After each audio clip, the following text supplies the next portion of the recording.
Welcome to Down Home Horror, where we keep the highlights on for you. Hey, I'm Alex. I'm Amber. And you can't tell, but this is our first episode. Definitely our first, not a re recording of our first. No, definitely not. Professionals. Yes. Obviously. Obviously. Well, hey, congratulations. Welcome to our first episode. Today we're going to be talking about our top 10 most influential horror movies. Horror. Or not even movies, right? We're going to kind of cover a spectrum of Yes. stuff. It's like, I got games to talk about. Not in detail. It's going to be kind of in brief. We're going to go over some honorable mentions. We'll go back and forth about some of the stuff that's really influenced us as horror fans. Is there a better way to phrase this? I don't think so. Scary, spooky fans. I like the idea of pronunciating horror as obnoxiously as possible so people get it, you know? Just horror. Emphasize. Yes. 2 syllables. No mistaking. No. Horror. Although, do we want to talk about how we know each other at all, or should we just jump right into it? We can talk about how we know each other. Sure. It's a brief story. It is. Right. So I found you through Twitch. Yes. Being a badass playing Dead by Daylight. You were rocking this combo of throwing down freaking flashbangs and flashlights, and me and my buddy just watched like, oh my god, and I Flashlight was queen. As someone who has never ever landed a flashlight in Dead by Daylight, I just was like, oh my god. And I was so glad then when I was doing a charity stream to invite you along. And that's at least how we met. Yes. And then how did this come to be? Honestly, this is something I've personally wanted to do for a long time. I just didn't have the confidence, I guess, to do it by myself, and I just thought it would be more fun to do with someone else. So I reached out to people on the old Twitter, and you were one of the people that responded. We kind of talked a little bit about like my ideas and stuff like that, and it was just click from there, and now we're here. What a meet cute, my goodness. Well, I appreciate you sharing, and that way people have a little bit more context too. Yes. Yay, you're welcome, people, all of you. You're welcome. I'm just so excited. Okay, honorable mentions, yes. Right? And maybe this is gonna be like an ish. Last time we did this, we said sure, only top 10. Right. And then we shared a lot more. And you know what? We're probably going to do the same thing this time. Probably. Yes. So at least start with the honorable mentions right out of the gate. For me, like the first one that comes to mind is Super Best Friends Play. Every October, they would do a scary video game every day of October. And it was called the Shitstorm of Scariness. And they did it for years, and it introduced a lot of different horror video games. Some of them shorter, some of them longer, most of them garbo, I'll be honest. There was a few good ones, but they did a lot of Eurojank and Wii horror. But it was because of them that I ever got into Silent Hill as like a franchise. Right? So at least they showed me the world of horror video games, like in mass. Another one would be Monster of the Week shows: Buffy the Vampire Slayer, Supernatural. I love me some monsters. I love me some monster hunting. I love me some Buffy. I love me some Spike. I'll be honest. I love me some Spike. Angel, have strong feelings about, and not in a good way, but everyone else is fine probably. But like Monster of the Weeks for me have really shaped how I write, particularly when I'm doing tabletop role-playing games. Anything that I do that's really horror related that way is usually a Monster of the Week style kind of game, at least story. And then Shadows over Brimstone. So I had to look down my list. Shadows over Brimstone is also a board game, and it is a Weird West kind of eldritchy genre. And Shadows of Brimstone was probably the first thing I ever consumed that was Weird West, and it like opened up the mind, the third eye of like, wait a second, we can cross genres and Love make that. this like amalgamation of stuff.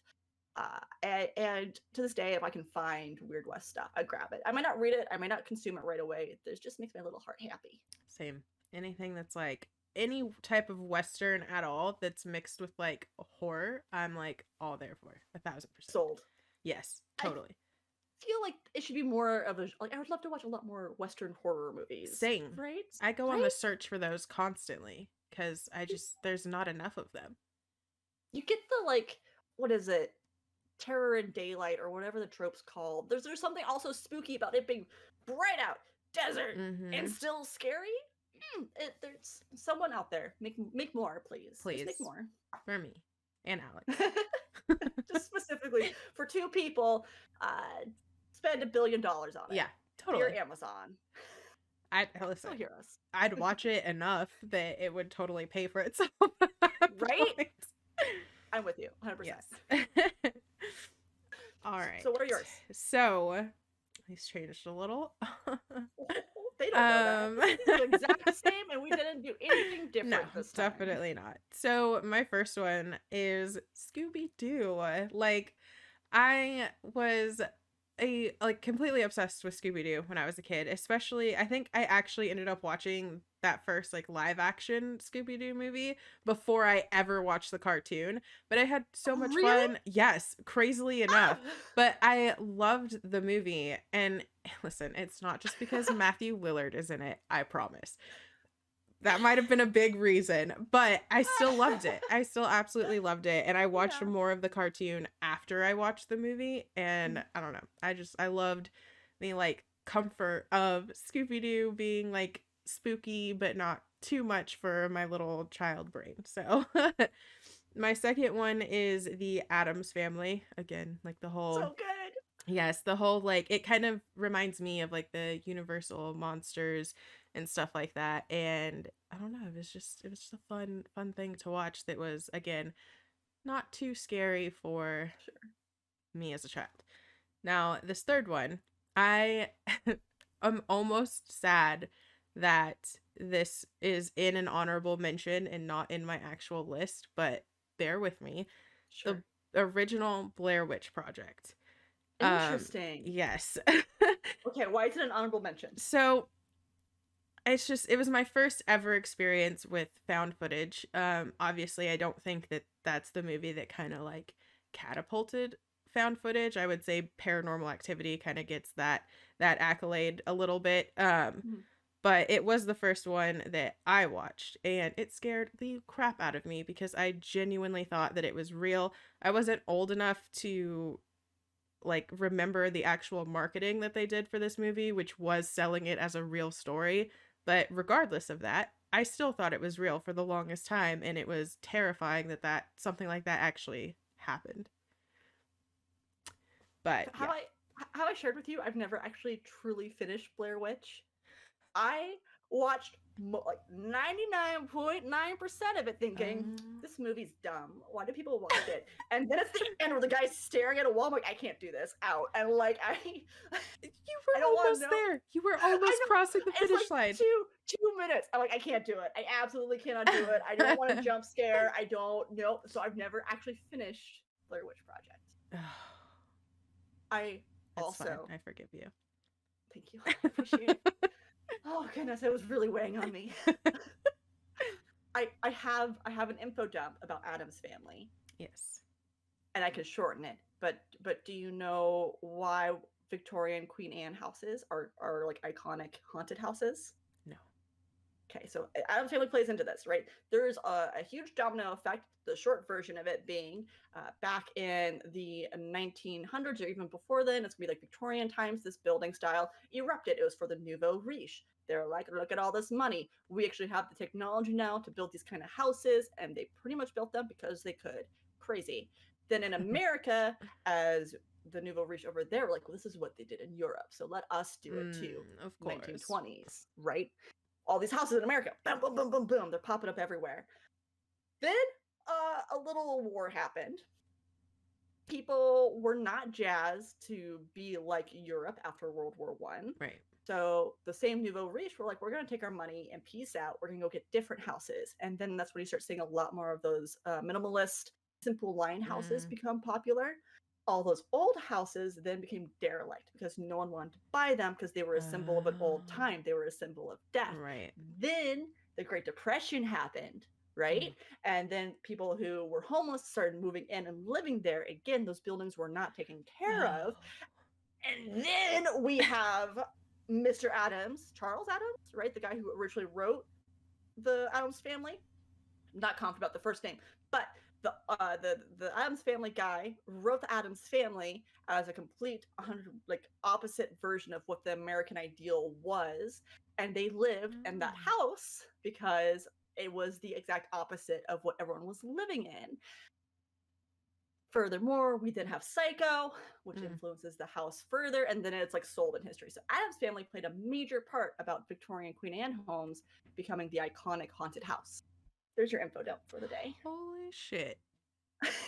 You learn something new every day. I think that was a Vox video, so if anyone's curious about it. I'm gonna watch it. Yeah, it was a quick watch too. It was like 5 minutes long, and I'm not saying I went on a deep dive of Queen Anne architecture for like 6 hours one day. Not I'm saying. neurotypical, I promise. But anyways, that was the most interesting thing that came out of it. Huh. Now you know. Now you know. I like that. I went on a huge rant. I apologize. Because of that, would you like to start us off with the top 5? Or do you want me to start? You can go ahead. Okay. All right, buckle up. We got a lot more information to come at you. Number 10. I keep messing with my hair. I'm so sorry. It's hot here, and it just keeps sticking to my scalp. Number 10. Boop, boop, boop. For me, it's The Grudge, the 2004 version. Sarah Michelle Gellar. Funny enough that you mentioned Scooby-Doo, right? And Buffy. This is the 3rd time she's been mentioned already. Yes. This was the movie that made me think I was never going to like horror. Ever. I have never seen the original, and it's on my list. However, I still can't sit through The Grudge. Setting the scene, I'm 10 years old at that point, maybe 11. And my cousin is having her birthday party. I didn't know what she was doing. Was inviting all of her friends over to watch scary movies. She and I didn't even really hang out that much to begin with. To be perfectly honest, it was weird I got an invite. And then found out we're going to be watching scary movies. And I was a big old baby. I did not like horror growing up. And what they decided to do, I can't remember any of the... Poltergeist. Poltergeist was one of the movies we watched. But I remember we watched The Grudge 3 times in a row. Who does that? I spent the entire time with my head in a pillow. So the awful kid groany sound, terrifying me. To this day, it gives me goosebumps. I do not like it. Do I know academically? From a purely critical view, 2004, The Grudge is terrible? Yes. Doesn't stop me. I cannot get back to sitting down and watching it. I'm terrified. Wholly terrified to watch it again. Yeah. I can't imagine watching The Grudge 3 times in a row, being that I have also not ever sat through the entirety of The Grudge. So 3 times, no, I'll pass. 0 for me. That's it. At a point where no, Alex, this part's funny. Look up. And it's when the kid's face is in the bus window. Kids are mean. For the record, kids are mean. Not this part's funny. I sat through it twice, and I knew they never laughed. You would think I would have been like, no. I was just a sweet baby bean and didn't know any better. And anyways, so The Grudge is what made me convinced I would never in my life like horror. And here we are. Number 9, I have Courage the Cowardly Dog. I'm trying to think of do I have a big story for this? I don't. It's just, if you want to know why I am the way I am, it's because I stayed up too late too often watching this on Cartoon Network. I get the Cats theme song stuck in my head sometime. It's the things I do for love, right? It is. I was this close to giving my dog Courage to this day. Oh my god, I love that. Very close. I think there's something very pivotal about it growing up, again, being a kid, watching that was horror, but not really horror. It was definitely creepier than a lot of stuff that was on It at the scared me time. when I was a kid, but I still Right? watched it. Whatever like the mummy is, like hanging Yeah. out in the Uh, distance, right? That's messed up. Number 8, I have as Through the Breach. It is a tabletop role playing game. How I like to pitch it is as if Wild Wild West and Van Helsing with Hugh Jackman came together and had a baby. Boom. It love is that. steampunky, right? It is Monster of the Week. It has faction wars. It has serial killers. It has necromancers, zombies. And it has a lot of elements that are penny dreadfuls, right? They even call their campaigns Petty Dreadfuls. Huh. So they are very reminiscent of horror from Victorian era. Are you guys catching on? I like Victorian era stuff. Who knew? It is a gas lamp. It's called Gas Lamp. Usually fantasy, but I'd also consider this gas lamp horror. So if you also like the show Penny Dreadful on Showtime, I think it was Showtime? I think. Stars? Oh, well, Ooh. now you said stars. I don't know. One of Someone the will two. correct us. Expensive cable things. If you like that, I would highly recommend Through the Breach. It's a lot of fun, and I can talk more about that at like another day. I could talk for hours about it. Number 7. Number 7, moving along. Slenderman. Marble Hornets. Love that. I was there. Like I was there when it came to being fruition.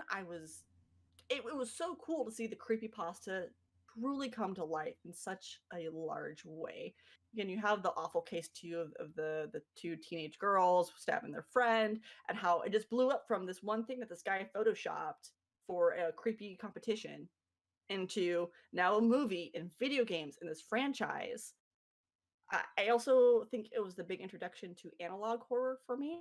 Found footage, right? Like I'm sure we could do a discussion Right. what the difference of found footage versus analog Right. is. I think analog's just a little bit more artsy usually than found footage. Similar, they're cousins. Uh, so maybe this no, because then it's probably more found footage than analog. No, no, I've convinced myself out of it. Still, it's the vibe, right? It's something like you just found tapes and Right. you're watching the secondhand story. That was like the introduction for me. That's 4. I got one more. You ready? I know I'm talking fast. I know we're trying to like condense it down, and maybe we'll expand upon these in different times.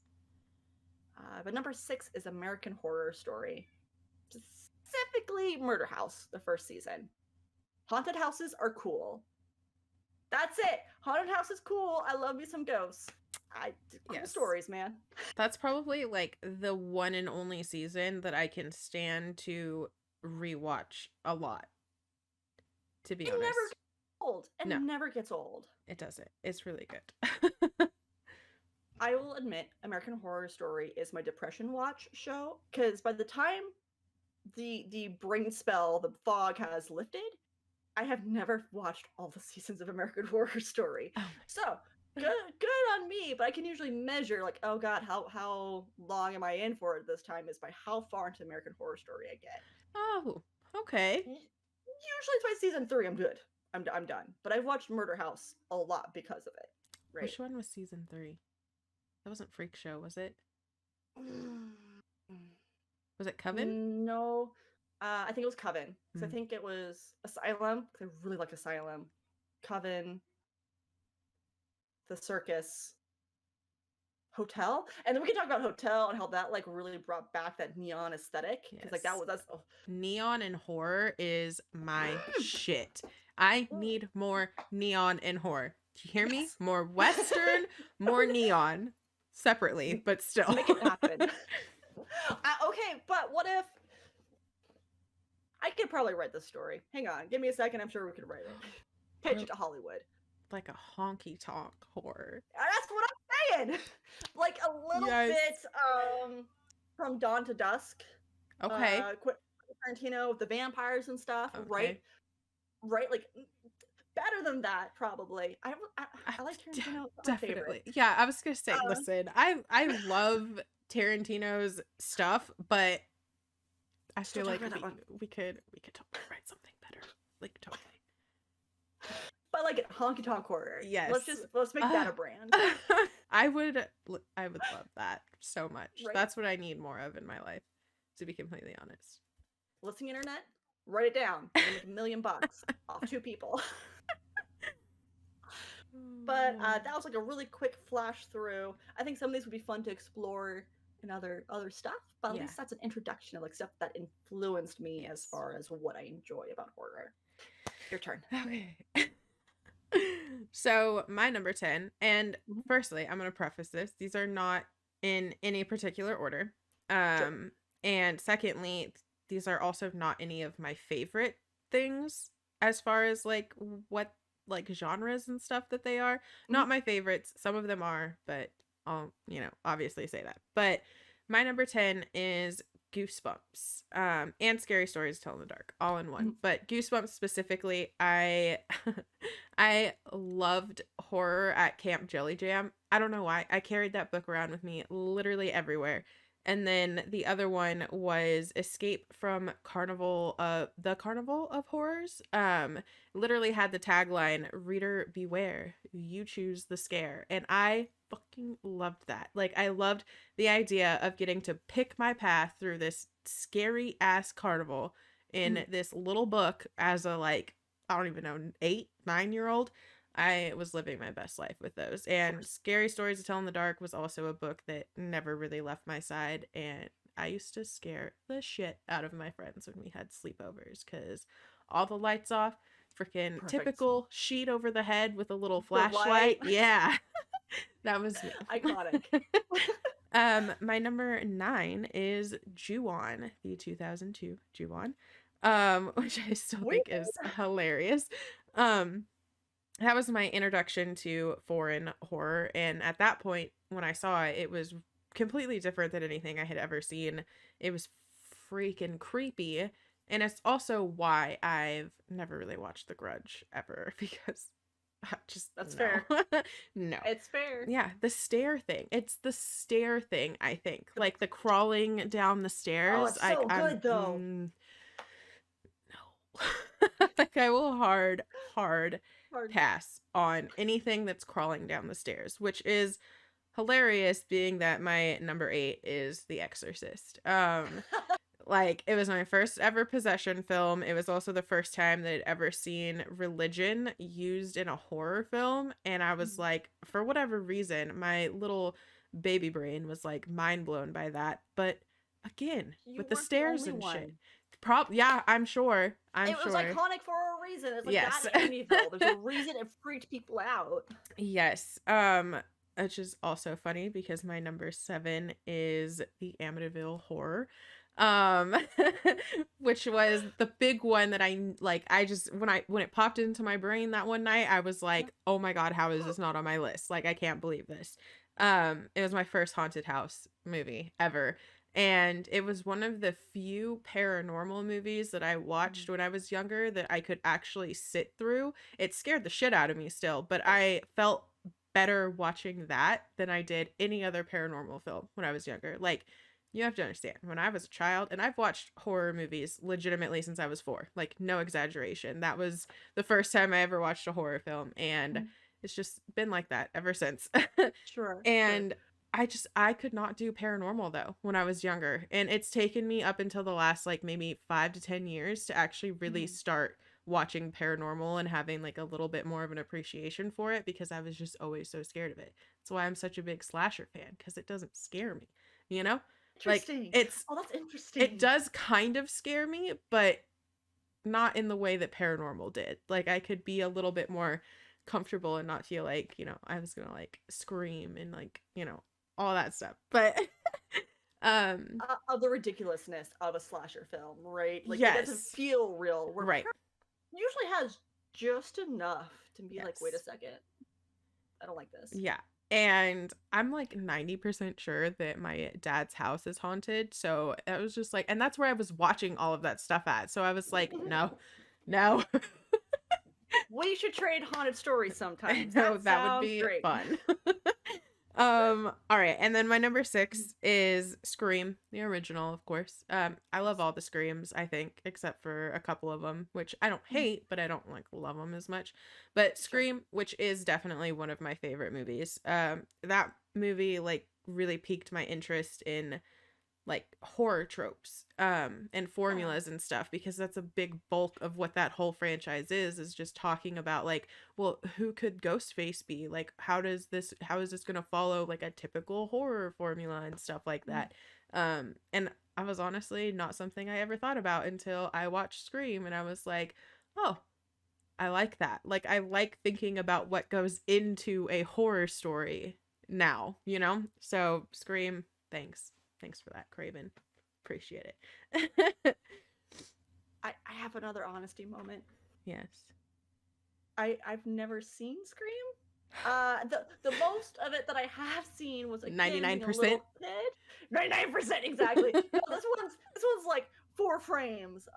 Being again a little kid staying at my cousin's house, different cousin's house, and I didn't realize what they were watching, and I pulled around the corner, and it was Ghostface chasing after someone with a knife. Right, again, that's a kid memory of it, and I was terrified, and pretty much way too long, in fact, was I afraid of the dark to go to the bathroom at night, and like would run to the bathroom and Oh run yeah, back, no. so I didn't I want get Ghostface that. to get me. And Right? the funny thing is that same, but Mhm, I'm still like that. Like the one consistent thing about me from when I was a child to now mhm. is that I'm terrified of everything that I watch, and I will not be in the dark. Like I'll watch it in the dark, sure, whatever, as long as I'm like someone else is there. But if I ever Sure. walk away, you'll know exactly where I go through a house because every light that I Right? pass is on now. It is on. I have a little trail of lights. I know people who don't like watching horror movies with me because again it depends on the audience, right? If I feel comfortable enough to say like, oh, this is gonna happen. They're like, no, it's not, and boom, bang, there it Right. is. Um, Playing horror games, it's only so often that I'll actually be really spooked by a scary game these days. On in October now, now that the Shitstorm Scariness isn't done, when I stream, I do all horror games in October. I call it I love Critical that. Spooks. It's pretty fun, but like maybe the second week into it, the first year I did it, it just like dead inside. Oh, Um, and not in a understandable. and just one of those things of like, oh, I learned if you chase after the bad guy in video games, one of two things. One, it's not meant to go after you yet, so it'll just magically disappear. Two, it'll kill you and you'll just be dead and you just restart again. And just if you know what the scare is gonna be, it's far less impactful. Yeah. So I kind of play like a madman when I play horror games. That's But actually, I think I'm going to adapt that because I like typically anything that involves me being stealthy, that's not me. I'm oh running around like balls to the wall, like let's go, you know? yeah. Um if it's a horror game though, like Mm. I literally like my characters like walking around like this. Like I don't want anything to pop out at me. Don't look at me, don't smell me, like nothing. Don't perceive me. And like I have a lot of feelings about Five Nights at Freddy's. That maybe should have been an honorable mention. Not Mhm. again, because I also haven't played Silent Hill and I have a lot of thoughts on Silent Hill. I have a lot of thoughts on Same. Five Nights at Freddy's. Having I played the first one during Critical Spooks last year. That game terrified me, but that's because the core mechanic is a jump scare, and I think that's a really cheap way to scare people. It's not artful. It's just Right. relying on tension and blah, gross. Uh, blah, yuck, gross. I'm not being hoity-toity, but I'm being a little hoity-toity Right. about my scares, just a smidge. We have I that lost right. track of things. I'm sorry. I just got real excited about sharing stuff. Totally fine. I think that was all of mine. I think you're good for your last 5. Oh, yeah, we're still talking about Yeah. that, aren't we? We're doing something that's a list. That means we're doing more. Um, That's why we're okay, number five. 10-ish now. Yeah, 10-ish, right? It's approximate. I didn't say everything It's exactly. just a rough estimate. It's fine. Number five, I have a Corpse Party.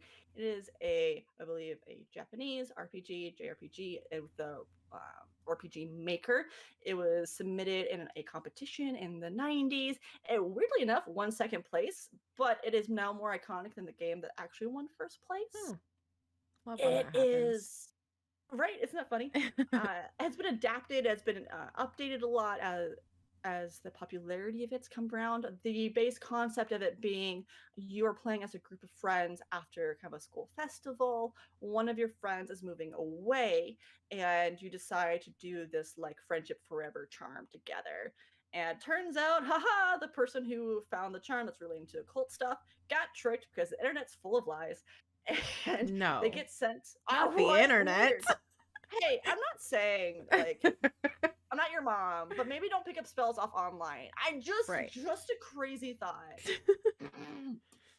But what ends up happening is that they get sent to Heavenly Host Elementary School, and they find out this horrible story about how a bunch of elementary school kids were gruesomely murdered, and that there's now this hell parallel time frame, but it isn't just one time frame. It's like several different universes all exist in this heavenly host, and so the friend group gets separated. They're working and getting together. They realize like, oh, we're not even in the same timeline, honestly. It is a story where people who die in Heavenly Host are doomed to die in all timelines. So if someone realizes, oh hey, my friend here is going to die, they try to save them, they're just going to die a worse death forward. And the evil spirits that are within like take kind of a sick joy of that, like, haha, you thought you could save your friends. No, no, no. It is not a happily ever after story. There are like good endings, but that where you get to save most of them. But it is heart wrenching, particularly when you consider that these are kids you're talking Right. about, right? So I do not say it's for the weak of heart to play it or to watch it, because it does involve a lot of child harm, like specifically child harm. Not like, oh, they're 18, we can pretend they're not kids. Right. And it's intense, but it's one of my favorite games. I still pull it up every now and again. When I'm having a bad day, I'll play Corpse Party. Don't ask. Don't ask. It's a was such a fascinating layered story at the time. And some of us watched it because PewDiePie played it back in the day. And yes, that's how I was introduced to it. I just have to beg forgiveness on it. But it's a really fascinating story. And a lot of the stuff I like horror wise has a really good story. Again, Silent Hill, Five Nights at Freddy's, anything that's franchisey. I Give love me a a good good story. franchise. Yes. Right, right. That's enough about Corpse Party. Check it out if it's your jam, and it's totally okay if it's not. Actually, that does remind me. I forgot to tell you this. Yeah. I have an experience with that game. Do you? I've never played it myself. However, my friend Sammy has, and he Uh, streamed it in Discord one night. And I was like super sick at the time. What's new? oh I'm no. literally always sick. And I was like leaned back in my, comfy computer chair and like half asleep, and all of a sudden there was this massive like loud screeching noise that came from the game, and I popped up from that chair so hard that I fell onto the floor. And have I wanted to like ever see it or play it since then? Nope. Nope. I don't blame you. One of the best jump scares I've ever been jump scared came from that game when I streamed it for the first time. And there's a clip of it somewhere of me like, oh, something bad's about to happen, something bad's about to happen. And like me literally having to be like, nope, I'm done, and like closing out the game. It got me pretty good. You should, I'm just saying, maybe just like check out the story. You don't have to watch it. The story's really interesting. And Maybe one day. watch it for the plot. Number 4, funny enough, is Left 4 Dead. I had a big zombie obsession, like many of us did in the 2000s. It was hard not to when every other horror movie that came out was zombies. Thank you, Zack Snyder, Dawn of the Dead remake. But specifically, that was at the time frame that my dad was deployed, and he was deployed a good chunk of teenage years. And there was just something about kind of managing that, or I'm going to talk about this more with another, or one of my like top 1 or 2s. Just that managing anxiety when you're a teenager and finding out you can do that through horror specifically. Like I insisted my parents have a zombie plan and my friends have a zombie plan. Is it just a natural disaster plan? Absolutely. But like I insisted. My zombie survival guide, book-eared, underlined, I took it so seriously. I don't think I actually really thought a zombie apocalypse could happen, but that was the best way for me to funnel those Right. anxieties as a kid. I watched so many zombie movies. But Left 4 Dead specifically was like the video game I latched on to. I played it so often. There was a level for those who played it originally on Xbox 360. It was No Mercy. It was the only level you could play online with your friends for a really long time. So the first level of No Mercy, I just obliterated, speed runned it. It was a good time, and it's now a comfort game, right? But for me, like Left 4 Dead was pinnacle zombie obsession for me. Hmm. I've never Yeah. played Left 4 Dead. I have it. My boyfriend, yeah, my boyfriend recently bought it for me, and I've been wanting to try it just for the sake of trying it. So maybe, like, especially now, I think that I'm just gonna do it. If I get to play with you, I'll be super nice. I won't even do any of my mean stuff. One of my friends, we won't name him, but one of my friends and I would play it constantly to the point that the first safe house, we were friendly, we were co-oping. The second we got to that safe house, though, we were shooting each other, we were stealing health kits, we were running ahead, we were screwing the other person over as often as possible. So I know how to be mean in that game, but I also know how to be nice to new players. Oh, we I love promise. nice. Yeah. Yeah. Uh, shoot. Top three. We're in our top three. Number three, Sinister, right? 2012. I feel like a lot of mine have stories, and I apologize. I feel like I'm Oh, rambling a lot. I love the stories. It's fun. I feel like that's what makes it like iconic, right? Sinister came out. I had no idea what it was about. I was in college. I was in a sorority. I didn't talk about my other sorority story with horror with Slenderman. We'll come back to that another day. But by my horror friend, we were like, oh yeah, we've heard good things about Sinister. Hadn't seen a single trailer. We were going to do a double feature of Sinister, and then we're going to see Silent Hill Revelations right afterwards. We left Sinister shaking in her car, terrified. Again, another like found footage. Yeah. And if you don't know what you're getting into, something about that first person perspective from a child's perspective of this gruesome stuff that's happening, it was unlike anything I'd seen at that point, right? And it was terrifying. Yeah. And then we proceeded to watch Silent Hill Revelations.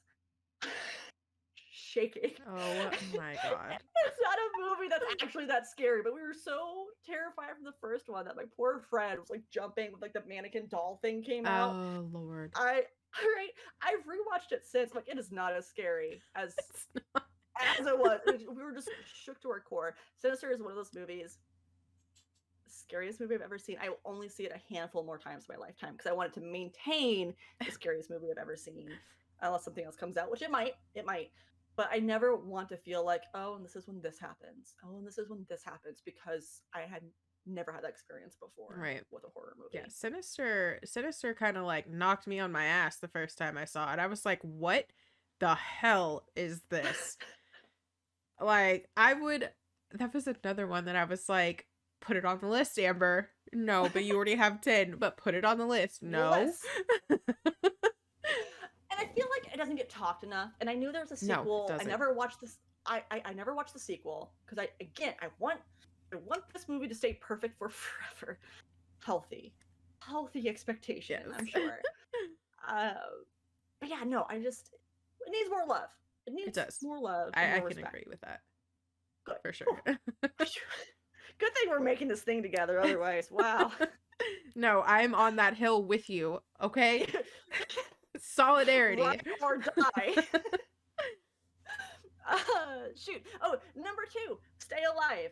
You know how I said The Grudge was the movie that made me hate horror? Stay Alive with Frankie Muniz is the movie that made me love horror. It is the movie about staying alive, where they die in the video game, they die in real life. And probably middle school when this came out, and that was when I went, yes. It's awakened in me. This was before the zombies. Like, this was the movie that made me go, all right, yeah, I get it. I get the hype. I get why people are super into horror now. It's not a good movie. Very few 2000s era movies are good horror. True. Again, 80s slashers. I'd still say that's good horror. The level of camp, purposeful or not, in 2000s, it's something special. You can't recapture it, really. No. And there's definitely more hits than misses. So, again, I can recognize Stay Alive is not iconic. It's not winning an Oscar. No. But boy, in my heart of hearts, very special place. It also introduced me to Elizabeth Bathory and how they Americanized that story, which Elizabeth Bathory is fascinating. If you haven't done 6 hours worth of research, let me know and I can do it for you. And then last but not least, it is going to be frictional games, specifically Amnesia: The Dark Descent and Soma. They are 2 different story series. Amnesia is working actually on their 4th game currently, but Soma is a sci-fi horror. Amnesia: Dark Descent was the first game, as I mentioned, managing anxiety. I am terrified of flying. I had my laptop and I was playing Amnesia, and that like also fed into the I can control my anxieties. And I was super proud that I had double digits for lantern oil and light sources. Instead, I heard this terrible gritting sound in my ears, because that's comforting. And the survival horror genre, and their Amnesia: Dark Descent revitalized that, I feel like, and we see so many clones of Amnesia. Now it's PT clones, right? But for a while there, it was Amnesia grabbing, opening doors, hiding, seeing that mechanical on things. Soma, though, story-wise, is one of those stories that just gets under my skin. It's about AI, it's about consciousness. Spoilers for the most part if you haven't played it and still want to. It is super far in the future. You're playing an AI. You get put into a robot body. You're slowly realizing you're not actually human. You're an AI. The world has blown up for the most part. There are the last remnants of humanity are AI and what they call the Ark. Another AI finds you, starts to guide you to get this Ark out. The lab that you're in is falling apart, and you realize when you have to switch your body for the first time, your old body is still breathing, for lack of a better word, and your AI guide's like, don't worry about it. Yes, that's old you, and yes, they're still conscious, but fine, because now you're in this new body. Don't worry about it. And you get the option to kill your old self or not, just like by pulling the plug. Terrifying in and of itself. But then the very end, you are trying to copy your consciousness into the Ark, shoot yourself off into space, hoping that aliens find us. I don't know. To humanity, I guess. And the screen goes black, and when you say, yes, I did it, you realize you're still in the crumbling, falling apart lab. Because yes, your consciousness transferred, but this time you stayed in your old body. They explain like it's a 50-50 shot whether when you transfer your consciousness, if you'll like actually go into the new body. I hate it. It's great, and I hate it. Like just this the horror of consciousness, and what does it actually mean, particularly when you start getting robots involved. It gets me. It gets me. I love it. Frictional Games knows, for the most part, how to make a good game. Do not talk about Amnesia Machine for Pigs. That's not their fault. They went to a different developer. But I think they've made the games with the most impact that I've played that I think of. Like, oh, it's been 0 days since I thought about Amnesia: The Dark Descent, right? Like, I should have a side. Also, Fran Bow should have been an honorable mention, but as far as horror games go. But yeah, just it's that's my number one. That's the thing that like truly cemented why I am the fan that I am today. I love that. That's all my 10. I've talked enough. I've told so many stories, Amber. Thank you for being such a good audience as I've just... I love stories. It's my favorite part of talking to people about horror is their stories. It's fun. I love it. Okay. Okay, your turn. Story time. Okay, so my number 5, I'm glad I'm holding up the right amount of fingers this time because I was struggling with that earlier, is the 1974 Texas Chainsaw Massacre, which is also one of my favorite movies. It was not the first Texas Chainsaw Massacre movie that I saw, though. That was the Next Gen, the one with Matthew McConaughey. I saw that one first and was like, huh? Like, okay, like, I guess. But then I realized, because I was really young when I saw that movie, I realized that the Texas Chainsaw Massacre from 1974 was the first one, and I was like, no, okay, I'm gonna watch that. And when I was younger, it scared the shit out of me because it was loud, it was abrupt, there was a lot of screaming, like a lot of screaming. But I don't know, like as I got older, the more that I learned about the like the imagery and like the correlations to real life, that it was making. I realized how smart it was, and I was like, that's crazy. I never thought that, other than, you know, stringing a story together and like a paranormal aspect or haunted house aspect, whatever, I never thought a scary movie could be that smart with their cinematography and everything. And I was like, this is fucking awesome. Like, I love this. I love it so much. So how old were you when you saw the original then? The original I was probably 12, 12 or Oh my 13. god. Yeah. You were so brave. I know you say like you're not, but like, oh my god, I would have never in a million years when I was Yeah, 12 watched no. that. My mom is in her 60s. Mom, if Mhm. you're watching this, I'm sorry. I know you hate when I tell people your age, but she's she's in her 60s and she still refuses to watch that movie because she went to see it in a drive-in theater. The Oh my lucky god. ass. I would have loved that experience. Mhm. And she kept her hands over her face the entire movie and knows nothing about it and doesn't remember anything because she didn't actually watch it. So yeah, I don't know. Better. It scared me. Like, I was Yeah. way too young to watch that movie, but and honestly, even though it is one of my favorite movies, it still kind of gives me a hard time watching it now just because of how loud it is. So I have to like watch it with really low volume, like really far away from the TV, and that's the only time I could actually like enjoy it. But it's a damn good movie. It's fucking amazing. Um my 4 Mhm. is Saw. Hear me out. All right. All right. I'm here Hear for it. me out, okay? Sure. So, Sure. the first Saw, the 2004 original, like, Mhm. first Saw. Carrie Ools or whatever. Yeah, yeah, yeah. Yes. So, set the scene. Yes, This please, by is all means. before escape rooms were even a thought, Oh, right? yeah. And you You're right. have these two men locked inside of a bathroom Mhm. with a dead body just laying in between them. Yeah. An hour or so goes by that you're watching this, and that dead body stands up and is talking. And it blew my mind the first time I saw it. I Yeah. was like, I had no, what? He was just dead. I don't understand. Mhm. And not to discredit the other Saw films, obviously some of them Sure. don't deserve as much credit, but a few of them do have like fun stories and twists and Mhm. stuff like that, but nothing, and I mean nothing, in any No. of the Saw movies will ever compare to John Kramer standing Standing up up. at the end of that damn movie. Nothing.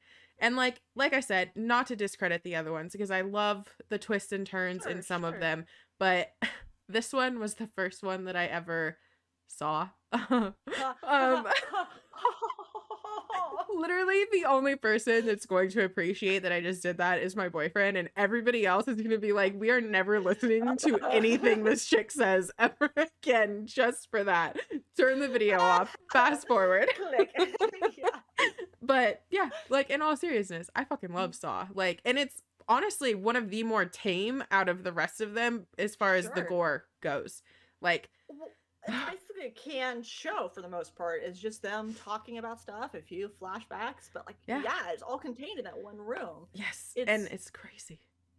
what's the word I'm looking for? Innovative, yes. Iconic, maybe. There's a specific word I'm looking for. Just the way that it made it Yeah, such an influential it horror. was. Because, and the shame is, as the franchise went on, yeah, there's some real bummers. And you're right. They do like finding out that Amanda was partaking and being Yeah. jigsaw. Like that was a good reveal, but it's Yes. not the guy standing up Right. It nothing and will ever compare to no, and that. finding out the uselessness of sawing off his foot when oh no, you just Yeah, for real though. And it oh my go god. ahead. And the Go ahead. whole part where like at the very beginning you see that key go down the Yep. drain, and then Mhm. that, yes, and he tells him at the end that that was Yeah. his way out. And it fucking went down the drain. Like, what is he supposed to do? Nothing. There's nothing he Nothing. could do. And it just it loses its nuance as like as this franchise Yes, moves it on. does. I The other one that I like a lot is when they are all trapped in the house, like the trapped house together. Mm, Is that the introduction to Amanda? Or no, it's not. Maybe I don't remember because she's in that, and it doesn't matter. I'm telling the story like I'm a mom. What I'm saying is like that the was one of the my favorite in the franchise, and I watched the new one, Spiral. I and it haven't was seen that one good. yet. It's like for the first 2/3, I was like, yeah, we're back in it, boys. And then I won't say much more. We will talk about it another day. But I just was super disappointed with the ending, to the point that I'm surprised there's another Saw movie coming out later this year. I'm honestly like, and this may just be me being biased, and I'm not trying to like name drop or No, anything, I of promise. course. But the dude Casual. that has directed the last few Saw movies Mhm. follows me on Twitter, and he's been like Oh my talking god. about it here and there, and I'm like, brother, like Mm, I can't, like this is the first time in a long time that I can honestly say like I'm really excited to see a fucking Saw film in theaters. that's cool. That's Like, really cool. and I've seen all of the I have not seen Spiral. Spiral's the one with Chris Rock, right? Yes. Okay, I have not seen that one, but I just recently watched Jigsaw again, Mhm. and I was like okay with Jigsaw. Like I could kind of Sure. get behind that one. Um I did fall asleep like the last 10 minutes, but it's fine because I remembered everything that happened from the That's first time I fine. watched it. So it's okay. I was sick Yeah, yeah, yeah.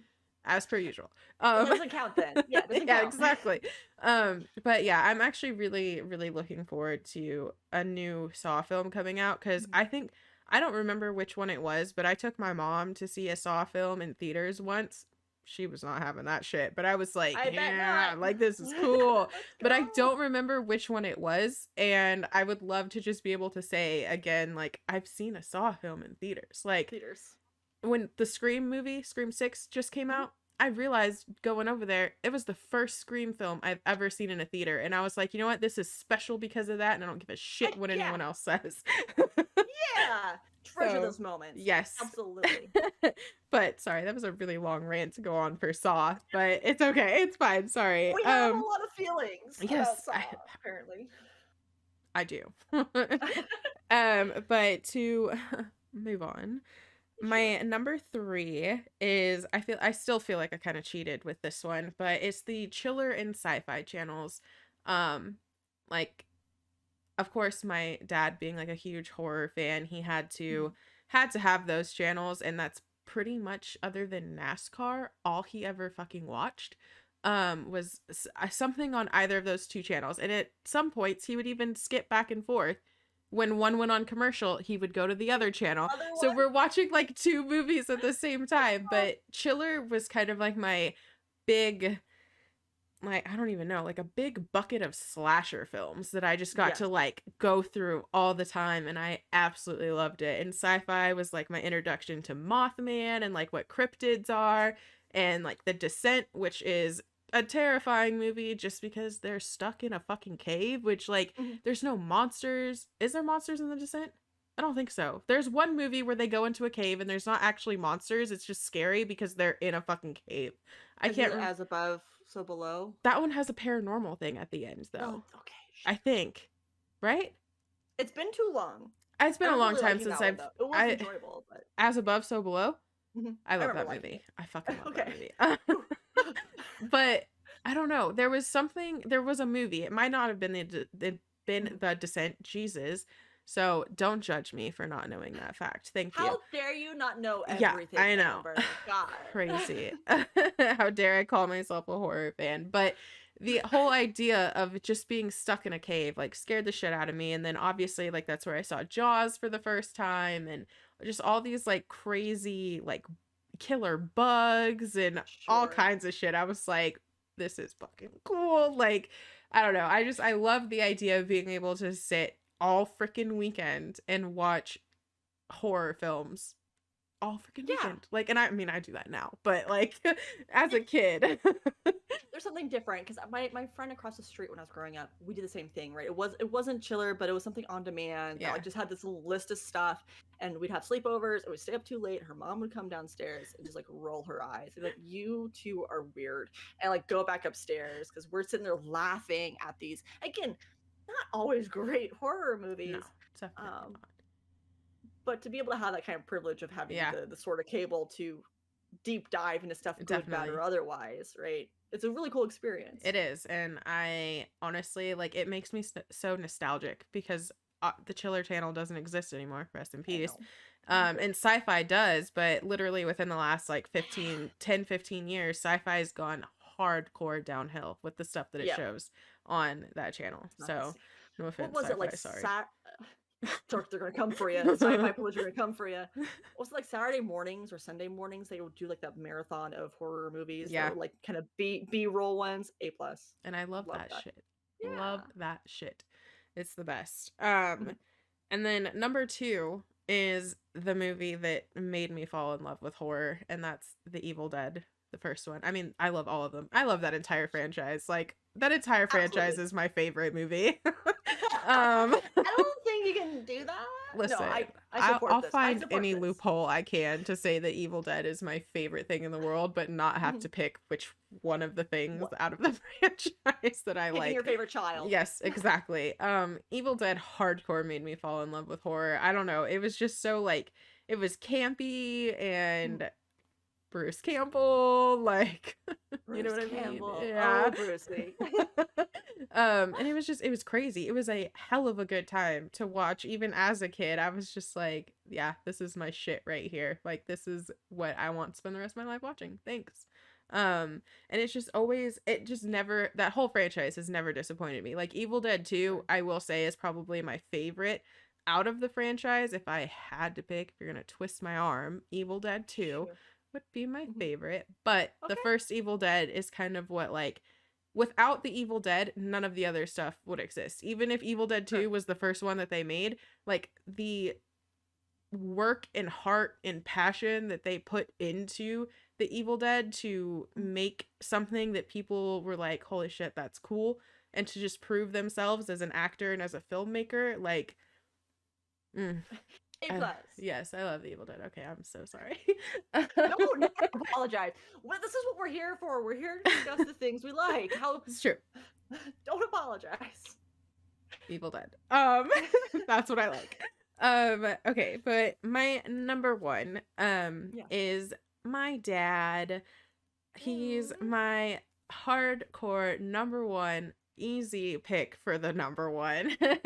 Mm. He's who introduced me to horror films. Obviously, like I said, he's a huge horror fan. He always has been, and he was the reason that I watched my first horror film at 4 years old. Thanks. That it did traumatize me. I'm not gonna lie. I had the same You reoccurring were nightmare. 4. Yes, I had the same reoccurring nightmare about that movie for like 10 Mhm. years after I saw it. It was awful. But anyways, Yeah. but he was the one that like gave me the freedom to watch all of that stuff because he was like, "Well, if you're gonna be here, like I want to watch this, so you're just gonna have to watch it Sure. too." And I was like, "Hey, you know what? I'll have a fucking problem with that. Like, I'm not gonna 4 be years old. crazy or anything when I'm older, so it's Yeah. okay. Like, it's totally fine." Yeah. It's totally normal. Yeah, totally. And to be fair, when I was with my mother, she did not let me watch that stuff, so I had a healthy break from it. Okay. But when I was with him, that's pretty much all we watched. He was, you know, the first person that I ever went to see a horror film in theaters with, which was a just whole experience on its own. Like seeing a horror film in theaters, there's not very many things that can top that watching experience. Um, but yeah. I can't say that I would That. be a horror fan, or at least as big of a horror fan, if it weren't for him. And he also, you know, had to sit me down when he did show me my first horror film and explain to me that it was just a movie and it was just like makeup and stuff because I'm over there like, what are they doing? Like crying and um Sure. yeah, and that was as I got a little bit older, that was kind of like the pivotal point of deciding what I was going to do for the rest of my life also, which Mhm. was hopefully be a special effects artist in horror films, and that's finally Mhm. something that I'm pursuing. So, thanks, Dad. Yay! But yeah, he's my favorite, and I like I said, I don't think that I would have as much of an appreciation for horror without Mhm. his guidance through all of these terrifying, spooky, violent, gory movies that I've been subjected to happily over the last like 23 years. So, I love that though. I didn't expect this to get wholesome, but that's so sweet, and I'm glad that you guys have that bond and connection. I don't know. That's just nice. It's nice. My dad got upset at me for watching Dexter and Seven. Although my dad could do like the real good "What's in the box," which is hilarious, but oh like my no, I God. I think it's so cool to hear that you have that bond with Yeah. your dad over this. Yeah, just very cool. I just have fuzzy feelings about it. That's it. I have nothing but Same. rambling It's thoughts. fine. Right. Your dad sounds cool. He's something, that's for damn sure. He's something. Did we do it? Did we get through I all of our think we stuff? got through it. I'm so proud of us. Honestly, me too. It's our first episode, the first time, first try. Yeah. Nailed it. I guess all of that's left to say is to sign off for now, right? But we got more cool stuff coming. We have already been brainstorming more videos. So if you like this, hopefully you're not new to YouTube, but if you are, like the video, leave a little comment. Do we want to do the thing of like leave a ghost if you watch this far? I don't know. And follow, subscribe, all those things, because this is a brand new channel and we'd love to grow with all y'all, right? Yes. Sounds nice. Where can we find you when we're not watching this cool little video? Well, I'm mostly active on Twitter, and that's kind of like my... Basically, if you ever wondered what it was like to be inside of the brain of a 27-year-old girl who's obsessed with horror films, you're gonna want to follow me on Twitter and you'll get your answer. But that's just... Yes. That's just Amber Blitz, which is like right there somewhere. That's how you spell it. Yeah. That's pretty much all I got is random ramblings about shows and movies on Twitter. Fair enough. The words. I don't know what they're those coming. I'm sensing them. They're in the distance. Instagram? Oh, yeah. I forgot about that. You don't have to. Yeah, so I am using my Instagram as kind of a portfolio for my special effects stuff right now. Well, forever, I guess, not just right now, but forever. There's nothing on there at the point that we're making this video that has to do with special effects, but if you're patient and you're interested in that kind of thing, then you can still follow me. It's Amberlyn, AMBERLIN FX, I think. FX on Instagram, something like that. Just somewhere. search in the... Yeah. This is part ARG, and you now have to find the clues hidden within the video to find. We're not gonna make this easy for you. Come on. Goodness. Sorry, I'm giggling too much of my own joke. Love when that happens. I'm Alex. Been Alex the whole time. You can find me over on Twitter at Roll4Alex. Sometimes I do streamy stuff on Twitch, but right now we're taking a hiatus, so we're not really promoting that. But if you want to know anything else that I'm doing, follow me on the Twitch on the Twitter. As long as that site is still alive, I will be there posting. Right now, I'm doing a lot of tabletop role-playing games, actual plays. And if you want to know when we're live or anything like that, just follow. I don't put out my own thoughts a whole lot, but I retweet some real funny stuff, some real A+ memes. Yeah. So that's like the plus to it. Yes. Frankly. Besides just me being like, here's my face, here's this thing I'm doing. Jeez. There's good stuff in between, I promise. But that's it. That's where you can find me currently. Hell yeah. We'll come up with a sign off at some point. At some point. Maybe in episode 2 or 3, you'll see one. Hear one. Not see it. Hear it. It's gonna be episode 50. We're working on it. We're workshopping it. But good luck. Well, until next time, I guess, right? Yes. Right, bye.